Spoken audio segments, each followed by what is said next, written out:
Finaritra mifankahita amintsika rehetrarehetra tompoko a dia faly manonona ny fiatanan'i Jesosy Kristy anapaka any amintsika tsiraray ihany aty amin'ny toerana izay misy ahy ihany koa. Voninahitra ho an'Andriamanitra tsy toa no ny tombonandro izay nomeny mbola afaka misera sy mifankahita mifanatri-dava amin'ny alalan'ny tony tombontsoa manokana réseaux sociaux itony isika. Vavaka vetivetsika voninahitr'Andriamanitra tsy toa. Sotranao izay tompo mbola nomenao an'ity fotoana ny ity afahana indray miresaka lohahevitra anankiray. Tononoko tompo ny fahefanao tononoko ny autorité anao anapaka feno ao anatin'ny lohahevitra izay ho fakafakainay tsotsotra an'io mba tsy afahany devolo manana irika ao anatin'ny fafenony zany. Ianao ny tompo amangy ny toe-po sy toe-panahinay tsiraray avy mba ho tanolonaka andriny ny teninao ary volavolainao ao anatin'izay izahay mba ho tonga iroso hatrany ao anatin'ny fitomboana amin'ny fahafantarana ny soratra masina ny sitraponao makany amin'ny fahatanterahana. Raha misy ny haja sy ny tera teo anao rery any Jesosy Kristy, anao ray tsy toa ary ny anaran'i Jesosy Kristy no proklameko an'izany vavaka izany. Amen. Ny lohahevitra diniantsika an'io dia etaeta ny namana anankiray izy ity. Namana anankiray nidray ampitamiko anonima dia mba niteny tamiko izy hoe mba hitondray fanazavana ozy izy ny momba ny tontolon'ny fitenenana amin'ny teny tsy fantatra. Zay ny teboka ngeza be mitenenina. Zaho izy mba maniry hiteny amin'ny teny tsy fantatra sy ny ohatran'izany. Dia hita koa efa misy fotoana ihany nanatsiditsidika ny resaka fitenenana amin'ny fiteny tsy fantatra teto fa anio dia somary valapatra kely isika amin'ny fampahafantarana an'izay ao anatin'ny sitrapon'Andriamanitra. Eny ary tompoko roso arytsika ny fitenenana amin'ny fiteny tsy fantatra dia raha ny kronolojia ao amin'ny baiboly notoniantsika dia azo ambara fa eo amin'ny asan'ny apôstôly toko faharoa tao amin'ny efitra ambony rehefa nisy ny herin'Andriamanitra niseo tamin'ny alalan'ny lela mitarehina-afo ka nidina tamin'ny mpianatra isany avy izay fihetsehan'Andriamanitra tamin'ny alalan'ny lela mitarehina-afo zay dia nampiteny amin'ny fiteny maro samihafa ny mpianatra mba ho fampitana mesazy tamin'izay nanatrika teo ny tranga niseo tao amin'ny efitra ambony. Ilay tao amin'ny asan'ny apôstôly toko faharoa io plus précisément andininy fahafito amby folo dia efa faminaniana tany amin'ny Joela mpaminany toko fahatelo izy io andininy voalohany hoe amin'ny andro farany no andatsahako ny fanahiko amin'ny nofo rehetra sans exception. Zany hoe ireo nofo rehetra hitan'Andriamanitra fa compatible misy teboka tsara tsindrina tsara amin'izay resaka compatibilité izay. Ireo nofo rehetra afaka compatible hiasany zay herin'Andriamanitra izay fitenenana amin'ny fiteny tsy fantatra fanomezam-pahasoavana mantsy ny fitenenana amin'ny fiteny tsy fantatra ao anatin'ny fanomezam-pahasoavana anankisivy. Vakinao any amin'ny Korintianina voalohany toko faharoa amby folo manazava an'izay tsara tany sainao tsara le izy misy anankisivy nisany. Dia sans exception fa nofo rehetra dia afaka misitraka an'izay hoe fitenenana fanomezam-pahasoavana fitenenana amin'ny fiteny tsy fantatra izay. Idirantsika eo ny detay amin'izay. Tanoha mantsy izy io dia toy ny hoe voafetra, toy ny hoe limité tamin'ireo olombo ahositra dia tsy inona izany fa ny mpanjaka, ny mpaminany ary ny mpisorona. mpaminany a fantatsika rehetra ohatrandry Isaia mpaminany a, ry Joela mpaminany a, ny mpanjaka de ry Davida mpanjaka, ry Solomona mpanjaka sy ny sisa rehetra, ny mpisorona de ry Arona, ainsi de suite. Ireo singa anankitelo ireo ihany no nanana ny privilège tsy hoe miangatra koa n'Andriamanitra fa izay mihitsy no lamy mahita an'Andriamanitra tamin'ny maha Andriamanitra tsy toa azy de fahendrena tao anatiny no niditra tamin'izay fantsona izay hoe ireo singa telo ireo ihany aloha no afaka misitraka ny ositra, isitraka ny ty fanomezam-pahasoavana fitenenana amin'ny fiteny tsy fantatra ity. Fa rehefa tonga ny fanina ny Joela mpaminany de tanteraka izy io tao amin'ny Asan'ny Apôstôly toko 2:7-7. Zany hoe misongadina kokoa izy io. Ny tinambara am'izay dia efa nisy zany ny fitenenana ny fiteny tsy fantatra tany amin'ny tontolon'ny testamenta taloha tamin'ny alanan'ireo olom-boaositra patriarka, olo malaza ny finoana. Fa ty amin'ny Asan'ny Apôstôly toko 2 izy dia voasongadina kokoa hoe amin'ny andro farany nandatsahako ny fanahiko amin'ny nofo rehetra. Amen. Alleluia. Atreo zany dia afaka manambara isika fa izay ianao, ny ankizy lahy, ny ankizy vavy, ny lay antitra sy ny sisa rehetra dia afaka mihitsy ny hiteny amin'ny fiteny tsy fantatra. Fa inona moa ity hoe fitenenana amin'ny fiteny tsy fantatra ity? Hiditra detaitsika. Ny fitenenana amin'ny fiteny tsy fantatra dia misampana, mirazotra anankiroa izy io. Fandinihako izy ity Baiboly. Samy manana interprétation any ny olona rehetra, fa iza dia manasokajy azy ho lafiny roa mirazotra paralèle. Ny voalohany dia fitenenana amin'ny fiteny maro samy hafa. Averiko tsara. Ny voalohany dia fitenenana amin'ny fiteny maro samy hafa. Izay ilay nitranga tao amin'ny Asan'ny Apôstôly toko 2 tao amin'ny efitra ambony. Ny faharoa kosa dia ilay parler en langue. Tsy miteny amin'olona fa miteny amin'ny anjely, miteny amin'Andriamanitra. Io le décortiquen'ny Paul Apôstôly ao amin'ny 1 Corinthiens toko 4:12. Averiko tsara. Ny voalohany ny sokajy voalohany dia ilay fitenenana amin'ny fiteny maro samy hafa. Izany hoe karazana langue isan-karazany fa ny fanahy no mampiteny an'ilay olona eo. Ary izay ny zavatra nisy atao amin'ny Asan'ny Apôstôly toko 2. Ary ny faharoa dia miteny amin'ny anjely, miteny amin'Andriamanitra. Amen. Ary samy asa ny fanahy avokoa ireo zavatra anankiroa ireo.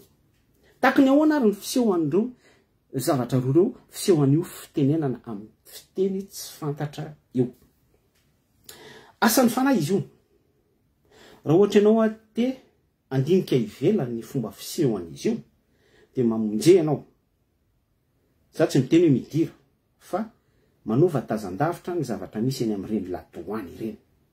Za raha miteny hoe asan'ny fanahy izy io dia capable ihany koa ny fanahy ratsy mampiteny amin'ny fiteny tsy fantatra. Ary zay mahatonga ana miteny hoe mandeha any ianao manao tazan-davitra ny zavatra misy eny amin'ireny latoany ireny.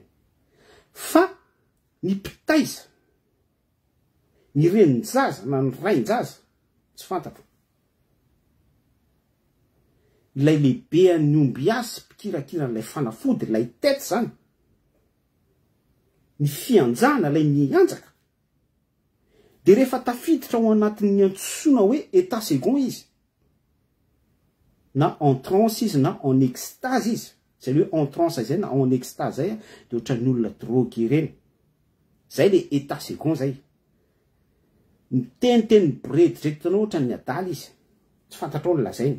Miborediredika eo izy, miborediredika eo. Fa ilay fanahy no mampiteny azy, ilay fanahy mampadala azy no mampiteny azy, ilay fanahy mitoetra ao aminy. fanahin'ny ampanjaka. De iny no misy communication entre an'ilay olona mianjaka iasan'ilay fanahy sy ilay fanahy miasa aminy. De tahaka izay ny fitenenana amin'ny fiteny tsy fantatra. Raha vakitsika ny asan'ny apôstôly toko faharoa lay tao amin'ny efitra ambony. Fitiniko fohifohy izy fa afaka vakinao. De zao ny zavatra niseho tao. Araka le fampidirana nataoko tao de nisy lela mitarenafo nidina. De nipetraka tamin'ny isam-batan'olonavy de samy niteny tamin'ny fiteny ny firenena maro samy hafa izy ireo. Jerentsika aingana de aingana izay hoe inona avy lay firenena présent ao. Izy avy lay foko-pirenena sy firenena hafa fitenenana présent ao.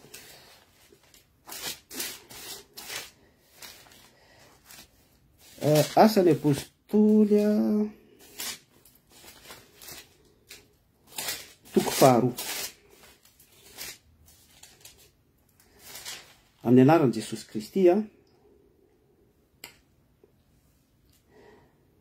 ary nisy jiosy mpivavaka tsara 15 nitoetra tany Jerosalema avy tany amin'ny firenena samy hafa rehetra ambany lanitra 19 ary no ny re izany feo izany dia niangona ny olona ka very hevitra fa samy nahare azy ireo niteny tamin'ny fiteniny avy izy rehetra. Le olona tafangana teo zany. Dia talandrona sady gaga izy rehetra ka nanao hoe indreo tsy Galileana va ireo rehetra miteny ireo? Koa ahoana no andrenesantsika amin'ny fitenitsika avy izay nahabe antsika dia Partiana sy Mediana sy Elamita ary ponina any Mesopotamia sy Judea sy Kapadokia sy Ponto sy Asia sy Frigia sy Pamfilia sy Egypte sy ny tany Liby izay manodidina any Kirena ary vahiny avy any Roma na jiosy na proselita, kretanina sy arabo. Koa ahoana no andrenesantsika ireo miteny amin'ny fitenitsika avy ny asa lehibe ataon'Andriamanitra. Takan'izay le zavatra niseho. Zany hoe raha ataoko anjavaiko hatrany le izy amin'ny efitra tsotra ary tena hoe isika mihitsy no raisiko ka pratika. Toy ny hoe nisy zany fivoriam-bavaka tao amin'ny firenena malagasy anankiray. Tao amin'ny efitra ambony dia misy lehilahy mitarenafo nidina tamin'ny mpianatra izay voafantina compatibilité la nolazaiko teo nidina tamin'ny mpianatra tsiraray avy izay hitan'Andriamanitra fa sahazan'izay fanomezam-pahasoavana izay. Ny fitenena amin'ny teny tsy fantatra dia fanomezam-pahasoavana efa nitsindriko teo izay araka ny 1 Corinthiens toko 12 misy anankisivy izy. Dia samy niteny gasy zany eto le mandray fanomezam-pahasoavana. Dia ao amin'ilay fivoriam-bavaka misy koreanina, misy sinoa, misy japonais, misy congolais, misy frantsay, misy allemand sy ny sisa rehetra zay afaka ohatra raisinao. Fa ilay malagasy voafantina nidina ny fanahy masina nandray an'ilay ositra fanomezam-pahasoavana, nandray an'ilay don spirituel dia samy niteny tamin'ny fitenin'ireo olona isan-karazan'ireo avy. Misy gasy ao miteny sinoa, misy gasy ao miteny japonais, misy gasy ao miteny allemand, misy gasy ao miteny ao anatin'ilay fivoriam-bavaka izany, misy gasy ao miteny congolais, misy gasy ao miteny amerikanina sy ny sisa rehetra ny 6 de suite miteny indianina. Satria izay lay asan'ny fanahy, izay lay ositra avy any ambony arak'ilay fanomezam-pahasoavana, satria misy filazantsara, misy herin'ny filazantsara tian'Andriamanitra ampitaina amin'ny alalan'ilay olona hosoran'Andriamanitra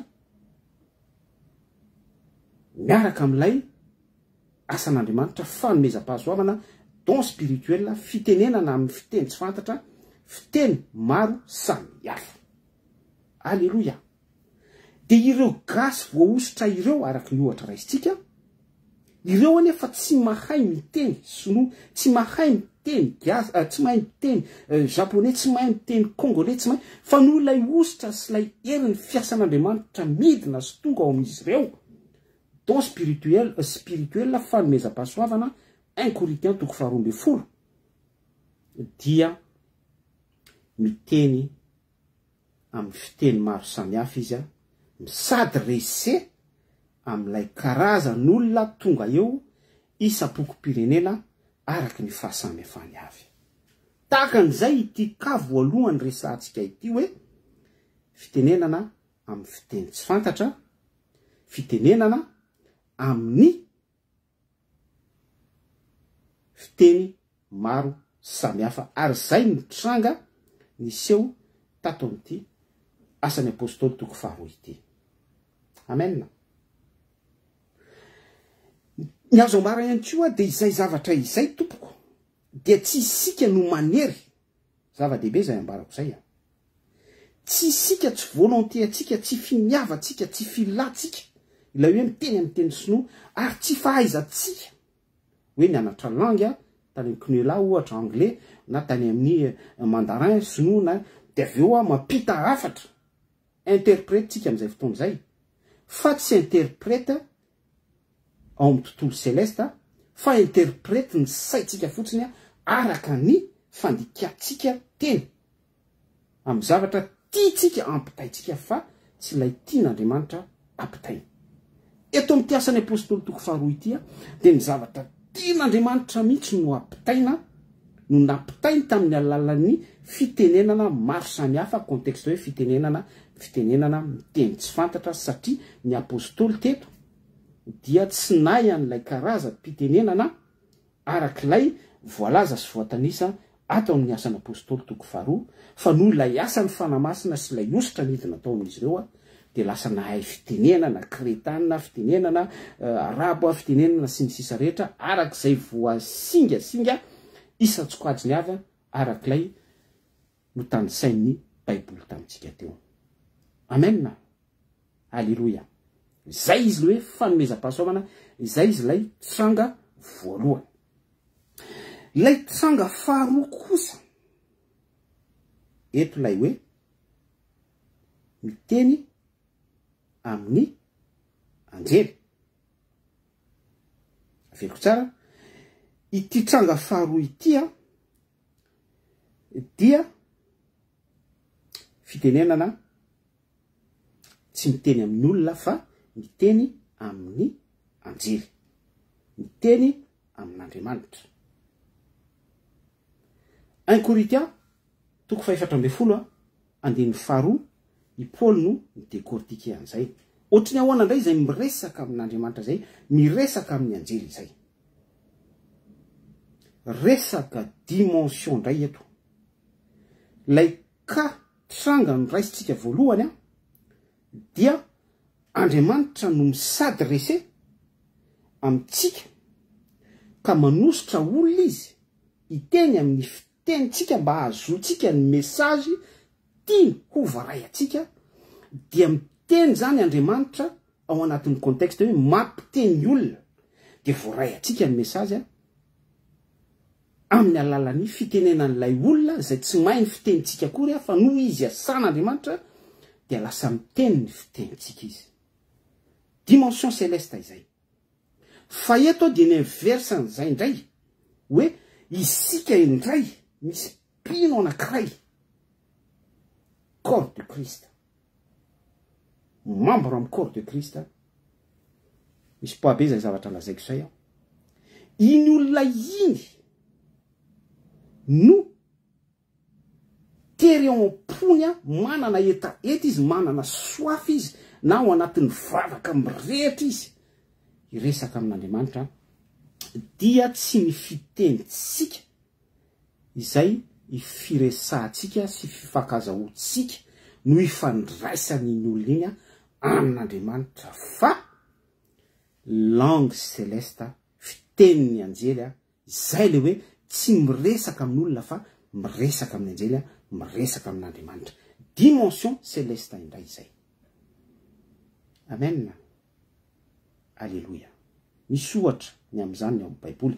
Vakio ny Samuela voalohany toko 12 andiny 17 rehefa ory iana no nitondromolotra sy ny vesatra tao ampony ny zavatra betsaka nahazo azy ny ataky manodidina satria efa antibavy tsy miteraka ny tondromolotra sy ny zavatra ohatran'izany teo anivon'ny fiarahamonina jiosy dia mitodika tamin'Andriamanitra izy tao anatin'ny alahelo fotoritory sy mangorakoraka. Fa izay hoe mitodika amin'Andriamanitra izay miresaka amin'Andriamanitra vavaka mantsy dia miresaka amin'Andriamanitra dia tsy mba fiteny hebreo zany hoe langue terrestre no niresahana ny molony fotsiny hoy ny baiboly no nietsiketsika tsy mba namoaka feo izy fa za sûr et certain fa miteny amin'ny fiteny tsy fantatra i hana teo.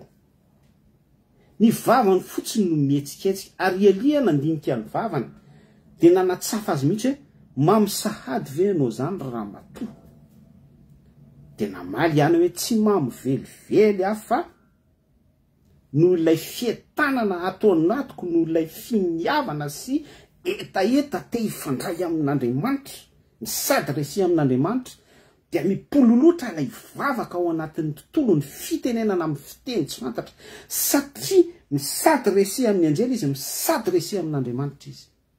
Ny vavakitsika dia ny anjely no mitondra ny vavakitsika. Izany hoe ny olona anankiray manana fahafahana miteny amin'ny fiteny tsy fantatra manana n'izay opportunité izay miresaka amin'ny fiteny anjely satria ny anjely no hitondra ny vavaka ho any amin'Andriamanitra dia miteny amintsika fa toy ny hoe manana tombony kokoa izy satria efa miditra tsikelikely any amin'ny contexte ny fivavahana amin'ny fanasy famarinana izany dimension saraitsika izany. Nisy fotoana ihany koa Jesosy Kristy teo amin'ny hazo fijaliana nefa niantso tamin'ny feo mahery izy ny sady resy tamin'ny ray Eloi lama sabachthani. Raha tika amintsika dia hoe raiko nahoana dia mafoy ahy ianao pera tsy nivavaka tamin'olona izy tsy nisady resy tamin'ny miaramila romana izy tsy nisady resy tamin'ny apôstôly tsy nisady resy fa miresaka tamin'Andriamanitra izy. Amen. Izay ty tapany faharoa resahantsika ity. Izao anefa riavana. Lazantsika teo hoe ny fanomezam-pahasoavana ny fitenenana amin'ny teny tsy fantatra. Manao récapitulation kely tsika 1 Corinthiens 12. Mizara roa izy io dia misy ny fiteny maro samihafa arak'ilay voambarany ny asan'ny apôstôly 2 ohatra izay. Ary misy ilay miresaka amin'Andriamanitra fa tsy miresaka amin'olona 1 Corinthiens 4 andiny 2 ohatra ny kahaniana Jesosy Kristy teo amin'ny hazo fijaliana sy ny sisa rehetra ao amin'ny baiboly ireo olona tsara laza ny finoana nanana an'izay opportunité izay miresaka tamin'Andriamanitra. Zao anefa riavana izay miteny amin'ny fiteny tsy fantatra 1 Corinthiens 4 andiny 4 dia mampandroso ny tenany izy pozitifa be zany mampandroso an'ity tenany ity izy resaka finoana ny resaka eto resaka dimension mitombo izy zany satria ilay fitenenana amin'ny fiteny tsy fantatra araka ny décortiquentsika azy teo dia misy tanjon'Andriamanitra ao anatin'izay. Dia ny tanjon'Andriamanitra dia ny andro sotsika sy ny tombotsika amin'ny finoatsika azy. Mitombo ny finoatsika azy. Manambary zay hoe mitombo ny finoatsika azy zay hoe Jesosy Kristy mitombo atao anatsika fa isika kosa miaina.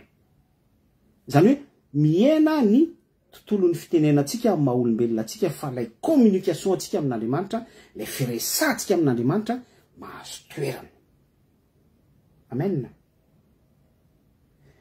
Ny expression atsika amin'Andriamanitra, ny fitaraina atsika amin'Andriamanitra, ny fifankazahoantsika amin'ny anjely manomboka mahazo plasy daholo zany rehetrarehetra zany. Halleluja. Fa nampitandrina nefa ny Baiboly, nampitandrina nefa ny Baiboly hoe raha misy ray, roa, telo miteny amin'ny teny tsy fantatra, anankiray fotsiny no raisitsika, dia aoka hahay andika teny izy.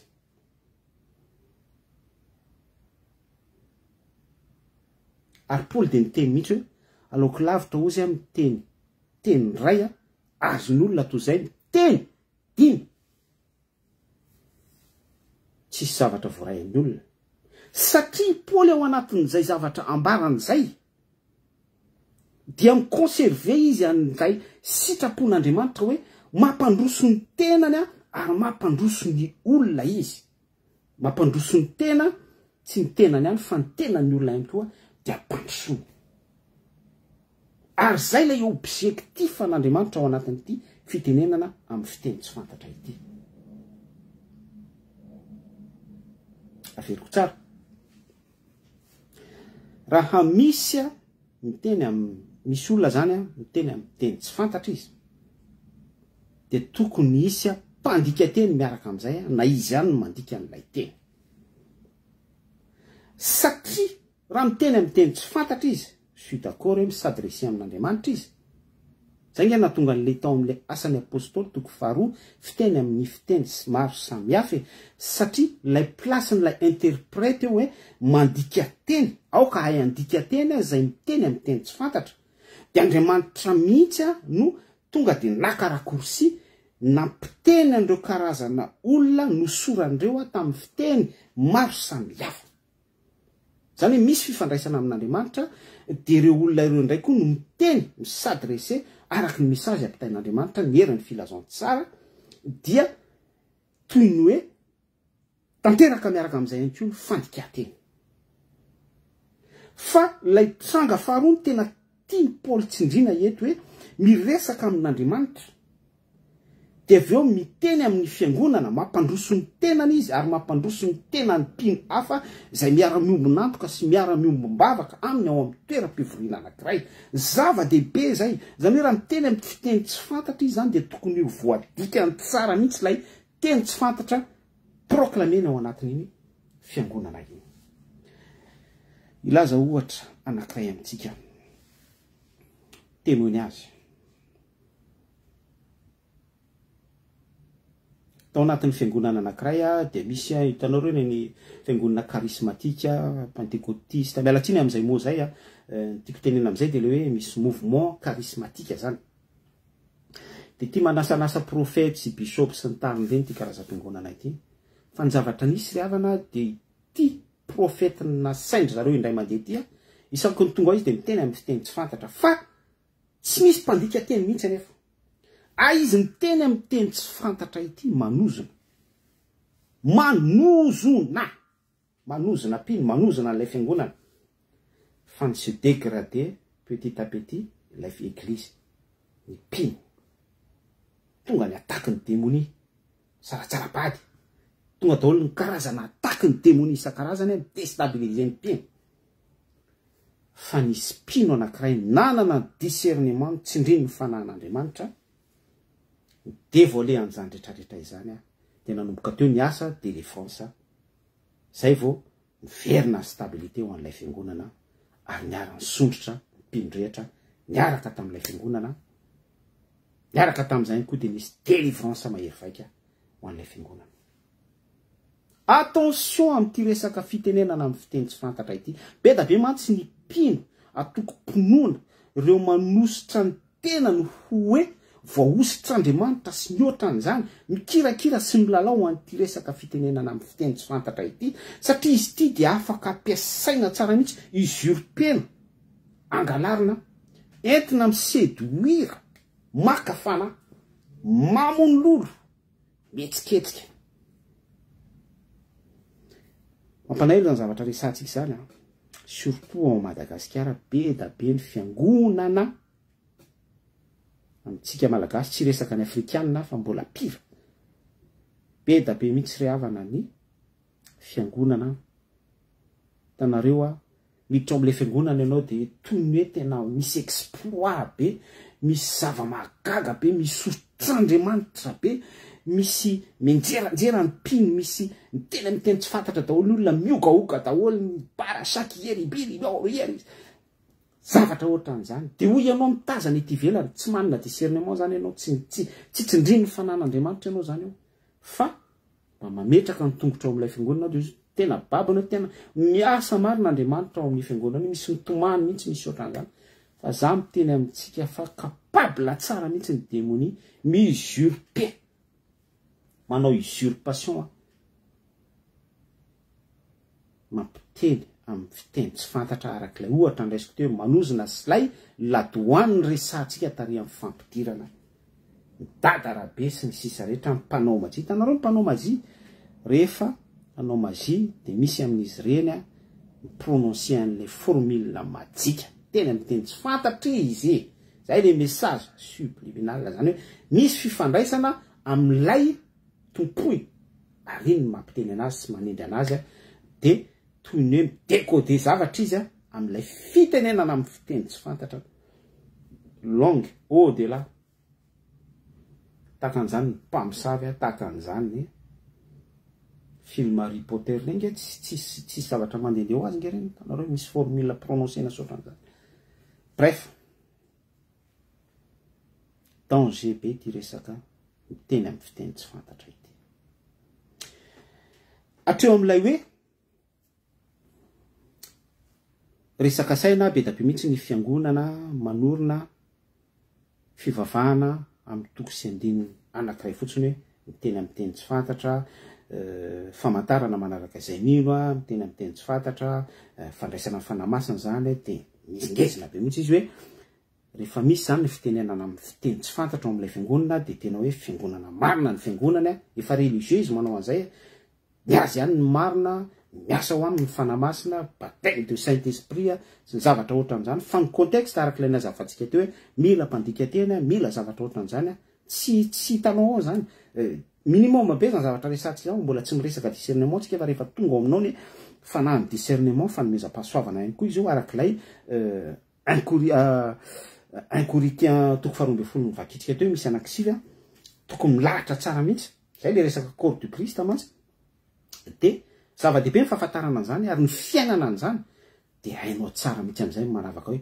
ty fiangonana ity tsy izy ty fiangonana ity kay resaka effet spéciaux fotsiny ty fiangonana ity kay tena manao masika fotsiny tena hoe fiangonana chirurgie esthétique efa misy sujet resantsika an'izany teto sy ny sisa rehetra zany hoe iendrika ivelany fa hay ambodiny tafody zanak'ondry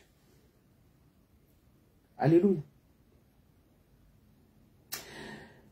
inona koa ny azo ambara efa ndraisantsika teo hoe famantarana amin'ny tsy mino ny fitenenana amin'ny fiteny tsy fantatra maninona no famantarana amin'ny tsy mino ny fitenenana amin'ny fiteny tsy fantatra fa nanina de famantarana amin'ny mino Andriamanitra rehefa niasa izy tamin'ny alalan'ny mpianatra atao amin'ny efitra ambony tao amin'le asan'ny apôstôly toko 2 nivakitsika tany ambony dia misy tsipino arak'ilay isaky ny fokom-pirenena avy tian'Andriamanitra andray ny herin'ny filazantsara dia misy ny famantarana nampidin'Andriamanitra tamin'ny alalan'ny ositra don spirituel fanomezam-pahasoavana ho an'ny mpianatra tao amin'ny efitra ambony de niteny tamin'ny fiteny firenena maro samihafa isa-pokony avy zay présente eo ireo mpianatra ireo izay lay famantarana ho an'ny tsipino zany mba hatonga an'ireo tsipino ireo hino mandray mesazy zay le fitenenana fiteny tsy fantatra famantarana izy ho an'ny tsipino de mety gaga angambontsika metraka fanontaniana hoe de ahoana ary zany le marka 16 marka toko 512 andininy 512 sy 712 izao famantarana izao no anaraka izay mino iteny amin'ny fiteny zay mbola tsy hainy izy mety gaga ngambitsika hoe mifanohatra am'le zavatra nyresantsika farany teo tsy mifanohatra tompo fa tena mirazotra le izy hitanao reo ny mpiandry rehefa nala devoly izy de mamerina ny formule iny hoe ary zao famantarana izao nao naraka izay mino a any amin'ny fiangonana loteriana sy ny FJKM misy an'izay raha tsy diso a tsy haiko na izy tsika efa namonjy an'ireny le asa fampahirezandre mahafinaritra tenako efa l'expérimenté an'izany tao 67 hectares tadidiko tsara mihitsy tononiko atsika eto ny logement mahafinaritra mi-expérimenté zava-panahy isaky ny fiangonana araky ny fotokeviny ijoroany avy pozitiviana le izy fa tsy tonga de hoe écrasetsika hoe ty fiangonana ty ohatran'izao na ohatran'izao de zao famantaran'izao no anaraka ny mino ilay mpino ilay olona mino arahana famantarana fa iny famantarana iny a dia amin'ny tsy mino ho an'ireo tsy mpino fa tsy ho an'ilay efa mino zay no mamaly an'ilay marka 16 toko faha 40 sy faha 17 izao famantarana izao no anaraka izay mino manaraka atsika izay mino zany de hoy isika ngamba hoe za efa ela be ny mino maninona ary ano tsy mba miteny amin'ny teny tsy fantatra maninona ary ano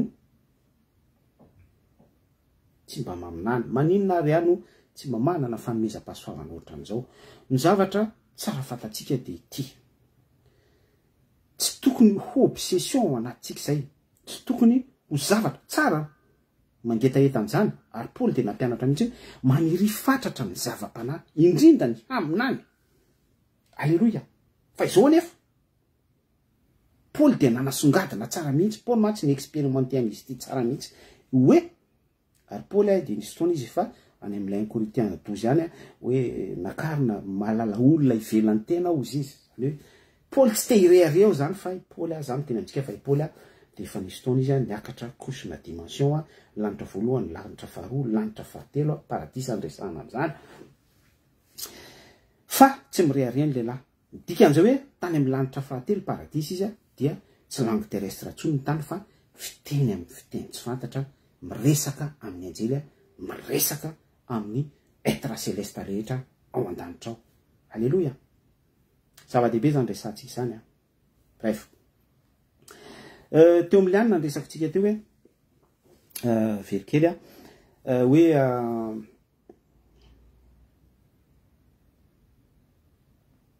verikely tamin'le resaka Paoly teo ezaka iratrapian'le izy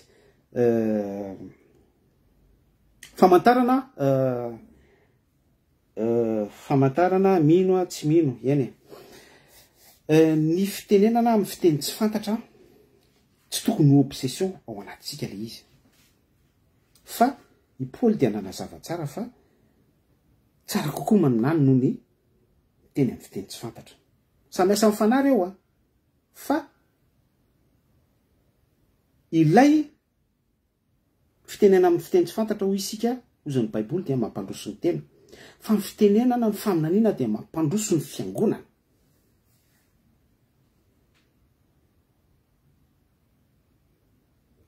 de ao anatin'izay zany misy balance apetraky Paoly zany akory tsy midika fa ny fitenenana amin'ny fiteny tsy fantatra dia maivana kokoa noho ny fitenenana noho ny faminaniana fa mandefa mesazy amintsika i Paoly hoe tsy tokony zany ho tahaka ny fametrahany antoko-pinoana religieux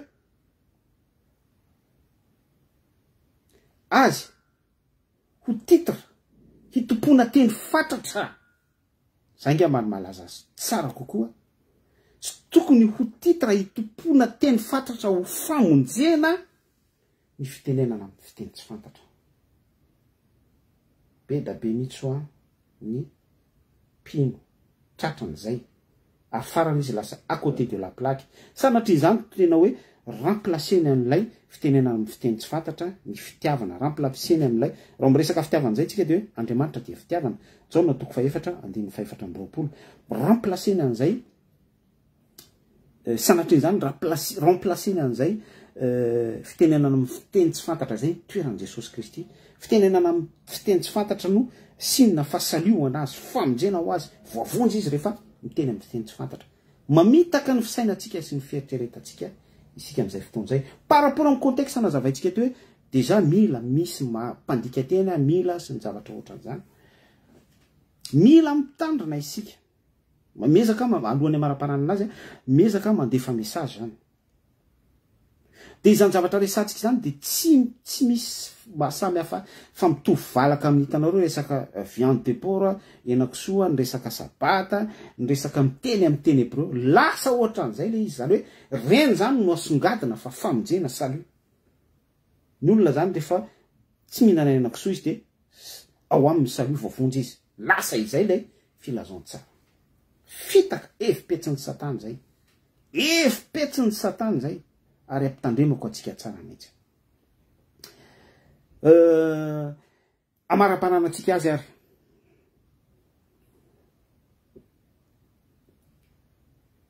inona ny amara-pananantsika azy te hiteny amin'ny teny tsy fantatra ozy ilay namako zay efa zava-dehibe satria izay de mitika fa te hiresaka amin'Andriamanitra ao anatin'ny intimité ilay olona izay fanirina sy hetahita izay de eto exprime eo amin'Andriamanitra ao anatin'ny vavaka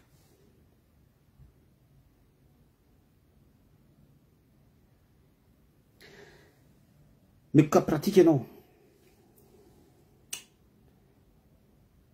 ny fitenenana amin'ny fiteny tsy fantatra dia any amin'ny tontolon'ny fanano ny proclame anazy ny saiko tsy mahavanona ozy Paoly zany hoe ny fanahy zany no fanahy sy ny fanahy zany no miresaka eo zay le hoe le tapany faharoa ny tena base zay zavatra ambaratsika zay le miresaka amin'ny anjely miresaka amin'Andriamanitra Andriamanitra mantsy dia tsy miteny amin'ny fitenitsika izy zay maha tsy toa azy ny anjela de tsy miteny amin'ny fitenitsika izy fa izao kosa nefa Andriamanitra dia mandinika ny vosony fo ary mahafantatra mbola tsy miteny akory tsika dia fatana ny ao am-potsika aina fa izao anefa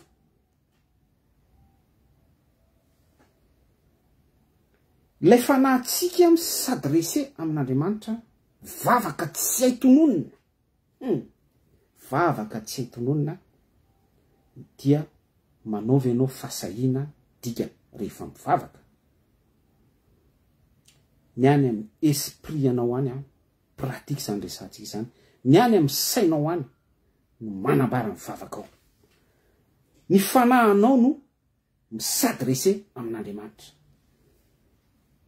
ahoana ny afahana misitraka an'izay fa maranitra no ny sabatra roa lela ny tenin'Andriamanitra ozy ny bokin'ny Hébreu mampisaraka ny tsoka sy ny tonona ny fanahy sy ny aina esprit sy ny âme resaka courant amy esprit zany resantsika zany dika an'izay zany de ampangenitsika ny tontolon'ny émotion rehetra ny fanambarana rehetra ny vava rehetra isika ny teniteny be araky ny habeny ao po rehefa manambatsika hitanao le mivavaka misy miteny amin'ny teny tsy fantatra izy tena mitabataba be izy ray fiangonana tena miao daholo tsy misy mpandika teny samy teny daholo za tsy contre an'izany velatsika iny hoany fa ianao mihitsy no manaova expérience tout seul midira ao amin'ny efitrano mangingina matitoko fa enina ndrainao amin'ny mangingina efa zava-dehibe eo la etaetanao eto zany de miresaka amin'ny olona maniry tehiteny amin'ny fiteny tsy fantatra izy fa any amin'ny sainao any no manonona vavaka lay esprit anao manambara n'ilay vavaka fa io vavanao io fotsiny mihetsiketsika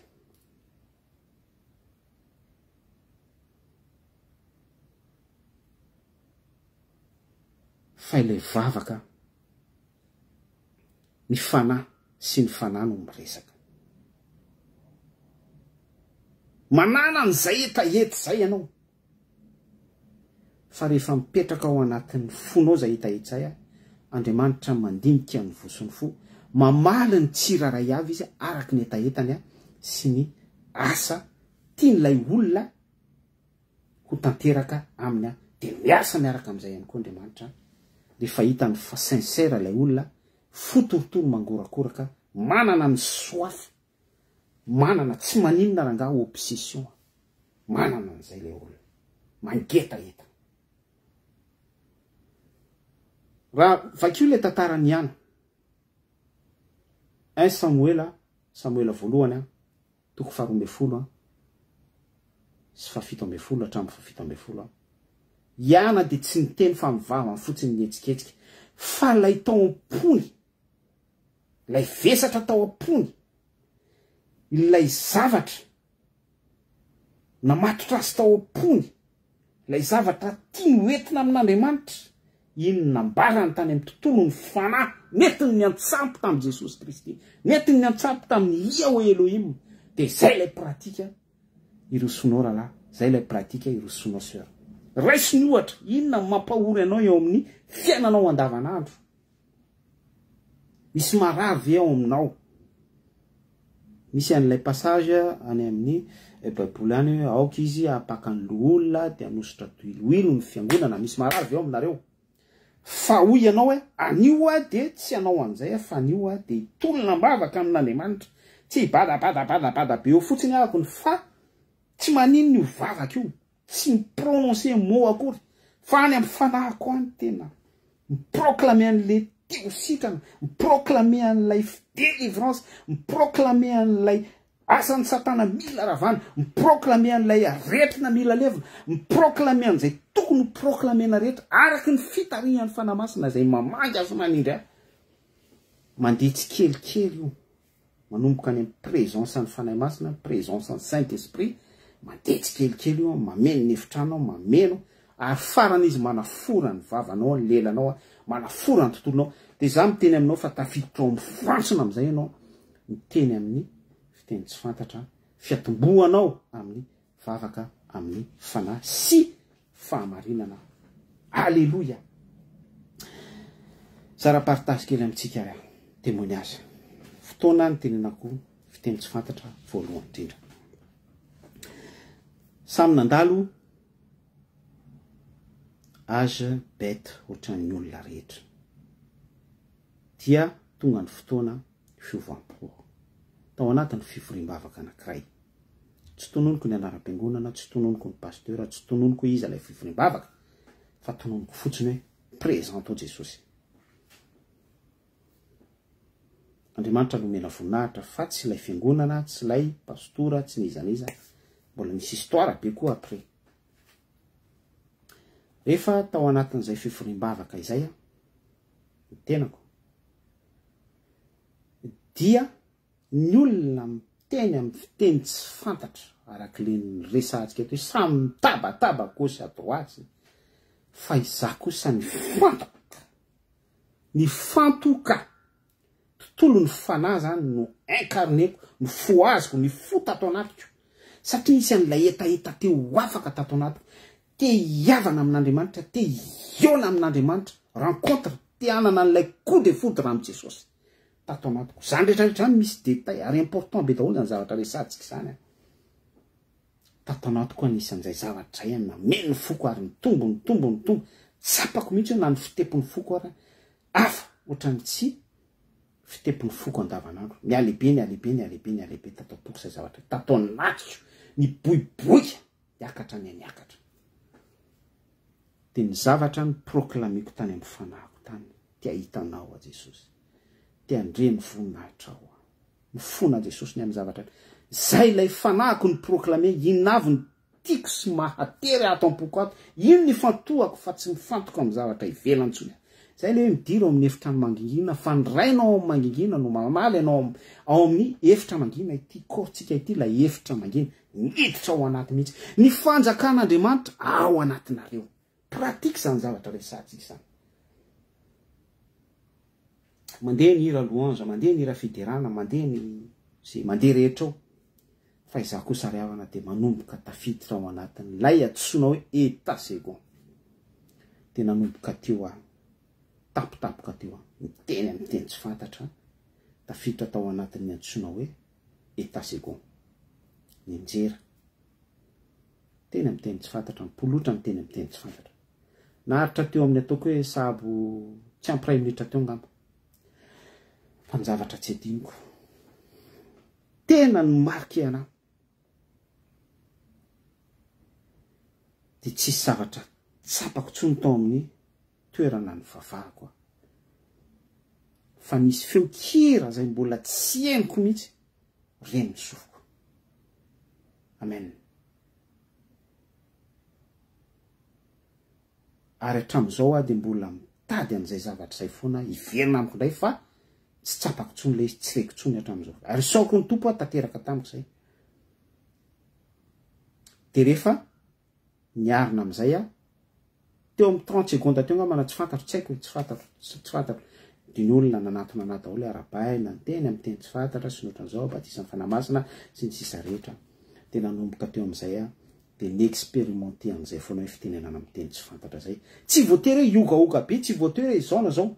Mety tamin'izany aho iogaogana, tsy fantatro, tsy haiko sy zavatra nisehotra.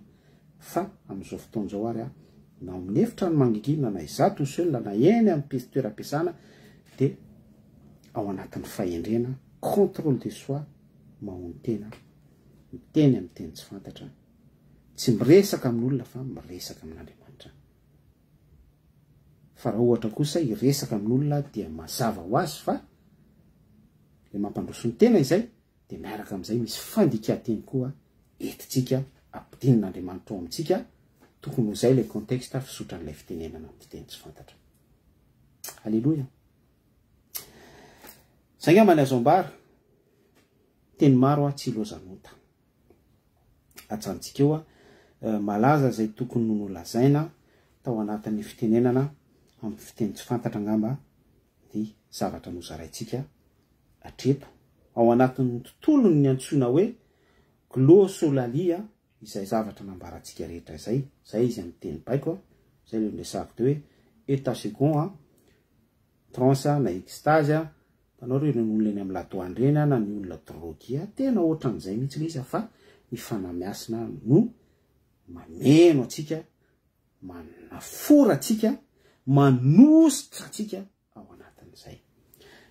Nazo ambara farany dia be da be ny olona no miteny amin'ny teny tsy fantatra izy fa ny sainy no mampiteny azy. Izany hoe tereny ny vavany hiteny. Ohatra hoe ba ro gara iary. Za zao afaka miteny an'izany, fa mety ho positif izay, mety ho negatif ihany koa izay, ary mety ho pire. Fantatrareo ilay pire tiako tenenina. Fa aleo foana andeha amin'ny fitarihan'ny fanahy masina ilay izy. Indrindra fahendrena, vokatry ny fanahy, fahononan-tena, contrôle de soi, zava-dehibe izay. Zava-dehibe izay. Dia aza kivy raha ohatra ianao mbola tsy miteny amin'ny teny tsy fantatra mihitsy, fa zava-dehibe ny hoe fa ny vokatry ny fanahy kosa dia fitiavana, fahononam-po sy ny sisa rehetra hatrany amin'ny tsy misy lalàna manohatra izany. Efa zava-dehibe ny olona miaina an'izany antsony hoe vokatry ny fanahy zany. Fa zany teny aminao fa ho tonga aminao zay ary tongava arak'izay irinao rehefa lehibe ao anatinao izay hitahita izay dia mangatahany tompo.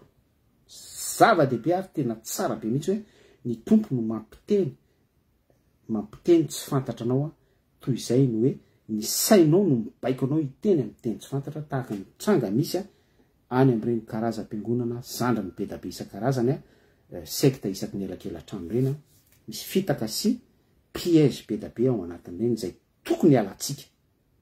Izay tarihy ny fanan'Andriamanitra no zanak'Andriamanitra, hoe avelantsika foana Andriamanitra no hitarika atsika amin'ny zavatra rehetrarehetra. Izay ny tena zava-dehibe izay.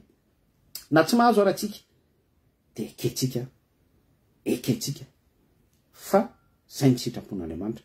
Fa ahoana moa tsika no tsy ahazo? Izay mangataka dia omena, izay mandondona no hovoana. Tongava aminao araka izay irenao. Izay ny afatra fa miratsoa antsika rehetra voninahitra ao an'Andriamanitra tsy toy irery ihany. Tain'i Jesosy Kristy mamirapiratra eo amin'ny voninahiny daholo. Sotraanao izay ray tsy toa ary mbola afaka nizara izay afaka nozaraina tamin'ity anio ity momba izay loha hevitra fitenenana miteny amin'ny fiteny tsy fantatra izay. Ny aja sy ny tera tompo dia honao irery ihany. Raha misy fahadisoana tao anatin'ireny ifonana aminao. Ny zavatra rehetra izay tokony honambara fa tsy hoambara satria izay tompo dia mbola malemy, faible, mbola ao anatin'ny antsoina hoe imperfection, corps corruptible, mangataka betsaka anao fanahy masina hitondra sy ameny ny banga ho an'ny tsirairay izay mangetaeta sy sahaza ny amin'ny mesazy tokony ho voarain'izy ireny ambonin'izay tokony honambara kanefa tsy voambara. Voninahitra ho anao raitsotoa amin'ny anaran'i Jesosy Kristy. Halleluja. Amen. Veloma tompoko.